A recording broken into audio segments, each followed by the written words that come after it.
Hi, I'm Dalesha. And welcome back to Dalesha's Life.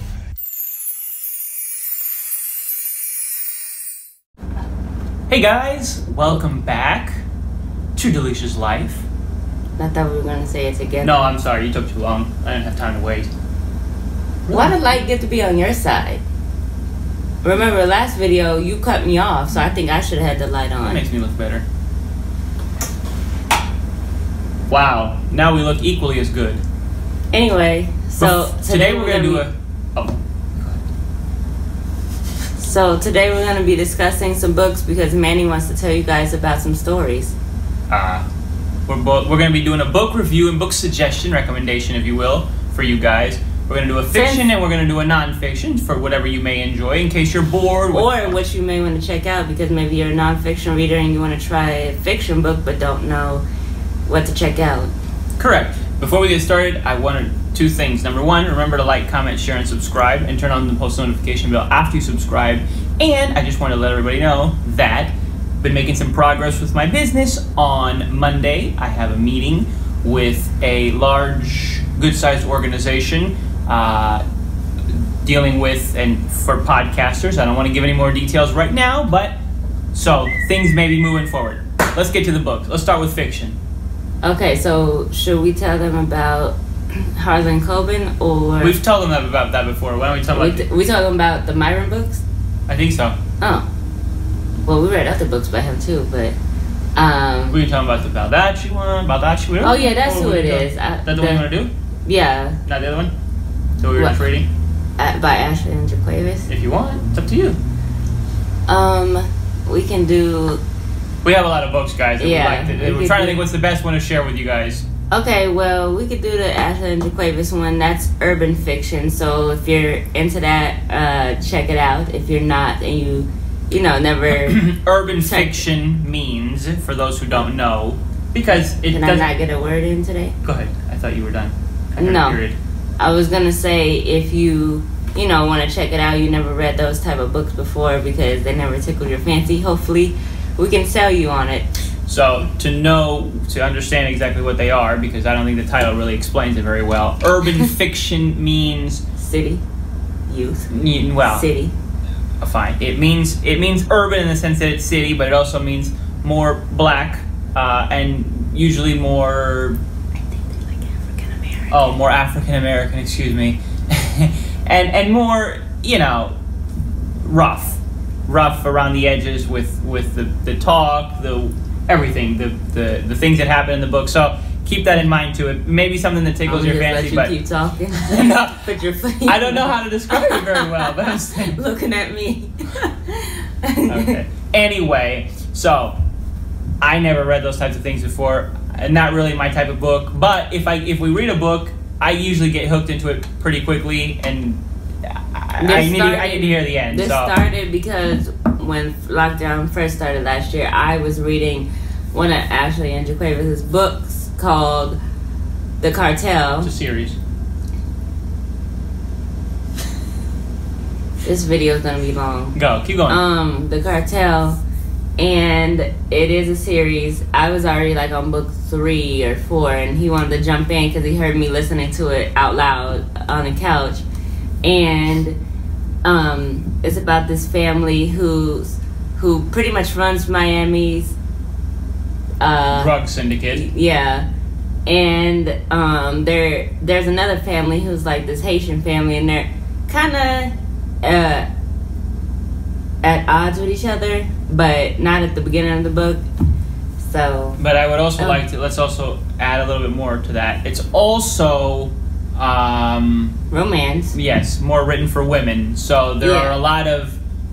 because the books are written by a husband and wife, but the target audience is women. There are plenty of instances in the book, or in the books, that are, as the kids say, cringe-worthy, because it's just...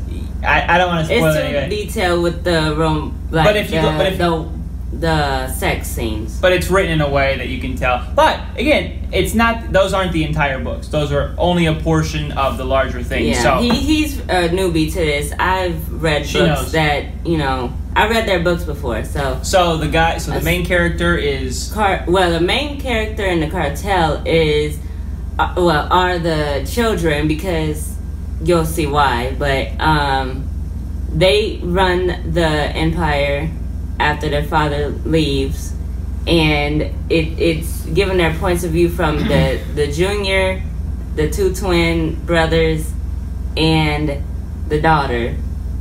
Go ahead. No. Yeah, but each of them have their own interesting personality. The main character is named Carter, and he's supposed to be... Huh? The junior. But whatever, right, but I'm just saying, like... Fine, but like father, like son, they're supposed to be smooth and calm and collected and blah, blah, blah, blah, but of course they do stupid things and make stupid decisions, and most of the problems that they run into are because they are in this drug... whatever thing. Well, I would say the problem started because young Carter started messing around with the enemy, in a sense. In the beginning, she was the enemy, and was paid off from the opposite team to get rid of each member of the cartel. Now, the sister doesn't really have anything to do with it. She's like this pampered princess. Like, she didn't have to get her hands dirty. I don't think at all, really. She did fall in love with a drug dealer, but for majority of the book, she didn't really. She just spent the money, and that kind of gets her into hot water eventually. Yeah. So if it's different personalities, a lot of, and it takes place in Miami, so that's pretty cool, because if you've been watching us, we looked at moving to Miami, so some of the spots I know of, and a lot of spots he knows of, and so it's kind of cool. So aside from the romantic, cringy kind of moments, women, I know you'll like that, but for the male viewers of this channel, they're still interesting books with a lot of twists and turns and backstabbings and things going on. So and if you listen to the audio, it's a guy reading it. So yeah, it's pretty entertaining. I would say check it out. Give it a shot. Sorry if we should have got our thoughts together, but if you have more questions, leave them down in the comments, and also, you can always look the books up. Again, it's called The Cartel, books 1 through 7? I don't even remember. But just look up The Cartel. Start with number 1. Obviously. Yeah, and by Ashley Antoinette and Jaquavis Coleman. What was I gonna say? But if you want to start with the books before The Cartel, just know that you probably do best getting them off of Audible. Yeah. Because then you get the whole package. We didn't really know that, so we only got to hear 1 and 2. And that was from the father's, like how his life started. Back in the 80s. Yeah, to where they are now in the 2000s. Yeah, so if you want to start with that book first, but you don't necessarily have to, because they keep alluding to the cartel anyway. So, I don't know. And then I'll give my non-fiction recommendation for those of you who like to read something a little bit different and aren't interested in a story. I would say a very good book. I've read many, but I would say one of the best ones that I enjoyed a lot was called A Conflict of Visions. It's written by Thomas Sowell. I believe the book was written in the 80s, but that doesn't really make a difference because everything's still pretty relevant. And he really touches on and examines why people are the way they are. Why we have 2 ways to look at the world, and if you go back in history, all of his research has shown that those 2 different ways have remained the same. They've existed through time. So the one way of looking at things is that, for example, human beings are selfish, right? We think of ourselves, we do what we want, and that's just life. Nothing can be changed about it. That's human nature. But the other way of looking at things, the other view, is that people are naturally good. They're inherently good. They think of others first, but there are things in place, systems or governments or corporations or whatever it may be, it doesn't matter. Whatever that are making us bad, that are getting in the way and disallowing us from, or preventing us from being the naturally good humans that we're supposed to be. So, for example, let me give a little example. He starts off the book giving an example of a philosopher who wrote and said, a construction worker in Germany, for example, may wake up one day reading the newspaper, and he may read that 150,000 Chinese workers in Shanghai were all killed by a horrible earthquake, let's say. He's going to feel terrible. He's going to read it, he's going to feel terrible, he's probably going to reflect on it, reflect on his own life. Wow, this is da-da-da-da, what if this would have been me? But within a day or two, he'll move on. He'll forget, he'll move on with his life because it doesn't affect him directly. He doesn't know those people. On the other hand, if he goes to work one day and he loses his thumb, and he's a construction worker, like I said, that is going to bother him more. That's going to stay on his mind significantly longer because it impacts his life directly. Many people would say that's selfish, whatever, but this old philosopher that Thomas Sowell references says that's human nature. It's not because somebody is teaching us to think that way. It's not because the newspaper wrote it a certain way or because whatever the case may be. That's just how human nature is. But maybe some people are more empathetic and may dwell on it. Perhaps. Because you have those people too. But the point is, it's human beings. Those that are empathetic and those that aren't. It's because of human nature, not because of someone else or another group who's intervening and making us be the way that we are. Or how about this? What if it's your upbringing and you didn't have anybody really showing you how to empathize? So that's just your natural thing to go to is to be like, oh, I don't care. But if that's the case, then that's human nature. But why wouldn't it be nurtured? Because somebody's teaching you or showing you through life. But if somebody teaches you, like your parent. Well, you should read the book. The point is, if somebody's teaching you, a parent is an outside force. It's an outside influence. So again, naturally, you would not be that way unless you're taught to be that way. That's exactly the point. Whether it's your parent, or it's the office that you work, or the government that you live under, that's the point. Those are all outside influences. Anyway, it's a very good book. Can you tell us about Thomas Sowell? Because I think that'd be interesting. Thomas Sowell he's an economist, and he also is a historian. He's still alive. He's still alive. He's about maybe 89, 90 years old. I like him a lot. He's a very smart guy. I think with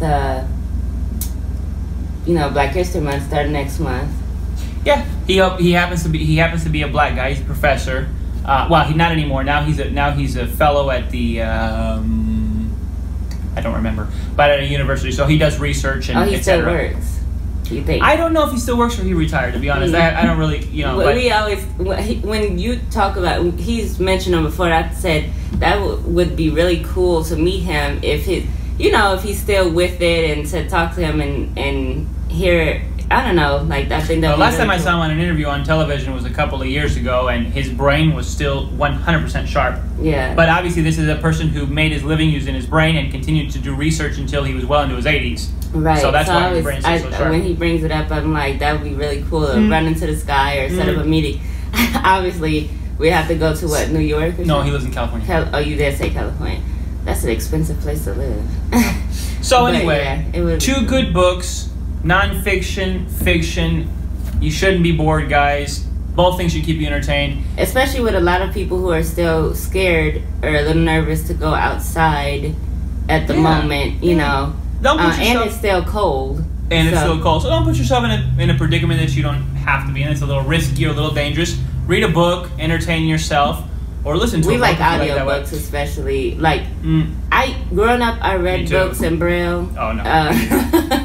And my family would call them the Bible because they're really thick, and then the covers are brown, like a brownish red, like the Bible. So I used to carry them around, and my family would get so annoyed, but I couldn't stop reading. And there was a time where I didn't enjoy reading, and my friend Anna got me into reading because she read to me and my friend. We were like, hey, that book was good, and so we kind of. That's what started it all. So now I can't stop reading. Did anybody in your family like to read books? Or were you the only one here on books? I don't know. I don't know. I don't know if DJ liked it or one of my aunts. I don't really know anybody personally, but I do have an aunt who I think she still works as a professor. So maybe she likes to read and things like that. So anyway, guys, we hope you enjoyed this. We can give you more book recommendations. Yeah, let us know down in the comments. Yeah. Also, if you have any book recommendations, because actually, that's right. Tell us. We like reading books. Yeah, we're starting a new book, The Man in 3B. Maybe you guys heard of it since they made a show out of it on TV. So what's the guy? Weber, right? What's his name? Carl Weber. I always heard Weber, but maybe it's Weber. Okay. I don't know. Listen, guys. It's Carl. Weber. 1B. That's not Weber. That's Weber. Yeah, but maybe I don't know. Anyway. Maybe his family came from some part of the world that doesn't know how to spell. Anyway. Wow. Sorry. So, yeah. So we're going to maybe start that one up here soon. Thanks for watching, guys. Don't forget to like, comment, share, and subscribe. Plus, turn on the post notification bell so you don't miss any uploads. We hope you have a great weekend. And we'll see you either Monday or Thursday. Also... Oh, I'm sorry. Either Thursday or Monday. This is Monday's video. Go on. Wait, so Thursday or Monday? Right, because it's going up on Monday. Dude. I know, but you said Thursday or Monday. Thursday or the following Monday. You're just going to confuse them. Anyway, check out the links down below, my cousin's EP, our social media links, and we hope to see you guys over there as well. Bye, guys.